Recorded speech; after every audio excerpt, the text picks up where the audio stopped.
Hey YouTube, Omar here, and I wanted to talk about something today that I just kind of thought of this morning in my, you could say my Saturday morning philosopher session, which is that usually when I wake up on Saturday morning, I'm thinking about something, which is weird because all other days I don't wake up thinking about something, and it seems kind of strange to wake up thinking.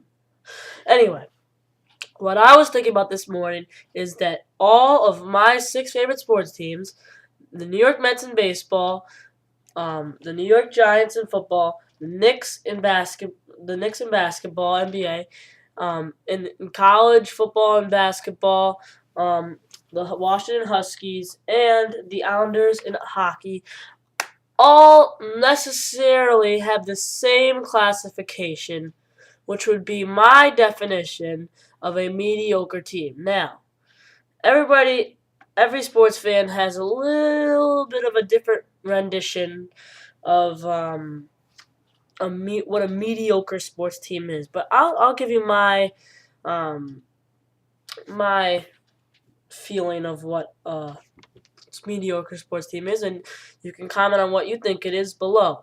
Anyway, my definition of a mediocre sports team is a team that wins some and loses some. They're gonna usually lose to the teams that are better than them, and win against the teams that are worse than them. They're gonna win a couple against the teams that are better than them, and they're gonna lose a couple to the teams that are worse than them. Now we should start in the MLB. Now, I don't quite remember all the games that the Mets played. For one, they played 162 games, and for two, the season ended in September for us, and we're sitting here on February 5th. Anyway, the Mets finished the season 79 and 83. What does that sound like to you? Very close to 500.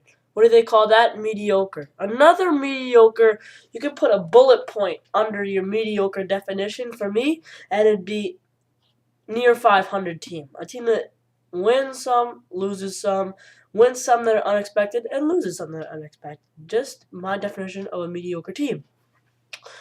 Let's go to the NFL, the Giants. Now, obviously, we beat some teams we probably shouldn't have. We beat the Bears, who ended up in the NFC championship game, and I could never see our team getting there because we suck. But then again, we lose some games that we shouldn't lose. Like, I felt at least the Eagles game, we were up 21 that we should have won. The Packers game we had a chance to win early, and it's just it's the same old with the Giants. They blow things and they don't get the job done. Okay, to the Knicks. So last night the Knicks lost to the Sixers, and last time I made a video, I believe it was Wednesday, and they were playing the Mavs, and they lost that game too. Obviously, I was expecting them to lose to the Mavericks, but I thought we should have beaten the 76ers. I mean, we had the game, we gave away the game, and then we tried to get back in it, and we ended up losing 100-98. And Elton Brand scored 30+ on us. That's when I stopped watching the game, when he just scored his 31st point. Elton frickin' Brand. The guy's like 80 years old. Come on now. 80. Don't let wrinkles back you down. Come on. Anyway, football, college football, Huskies finished the season 6-6. Here's a definition of a game we shouldn't have won. The USC game. We kicked a field goal when we were down 2 to win by 1. We probably shouldn't have won that game. The Oregon State game. We probably shouldn't have won that game. Games we probably should have won. Let's go back. Let me think. Actually, there weren't many this year. BYU we should have won, and that's the only one I can think of right now. Anyway, as you can see, it's the same thing with them. College basketball now. Now, the Huskies are not a mediocre team at home. The Huskies are amazing at home. They haven't lost this whole entire season. But obviously, we've lost 6 games on the road where we are, at best, mediocre. I mean, 2 nights ago, Thursday, we lost to Oregon State. The 6th win of the year.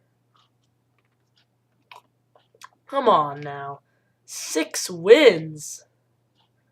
6 wins? We have 15. I don't care if we're on the road. Okay? We have a lot to prove today. We're going to Oregon. We're playing Oregon at 4 o'clock Eastern Time, 1 Pacific. Okay? Oregon beat Washington State, who we just lost to 77-70 a couple days ago on the road. And now Oregon beat them by 20, so we have got to show up. We've got to show up. Because if we can't beat Oregon State on the road, there's no way we're going to be able to stay with Arizona State.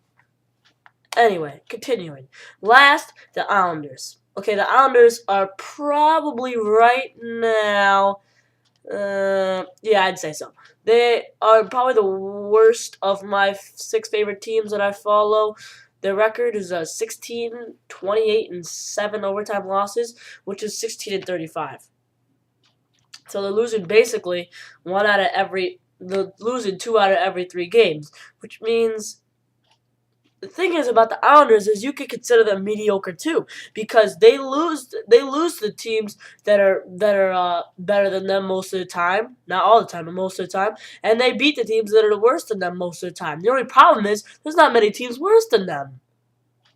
So it makes sense that they have 1 out of every 3 wins, because only 1 out of every 3 teams they play is either worse than them or equal to them. Also wanted to give a shout out to Austin Lakers Jets. I'm in his Live Free or Die Nasty. I thought that was a pretty cool name for the fantasy baseball league. Yeah, I'm in his fantasy baseball league.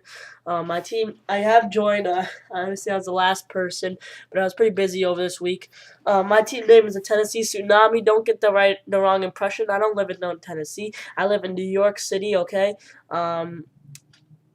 But I like the alliteration. I usually pick just a city or a state for every fantasy team, and then just pick a team name with the same letter. So Tennessee Tsunami, TT. Anyway, see you guys later.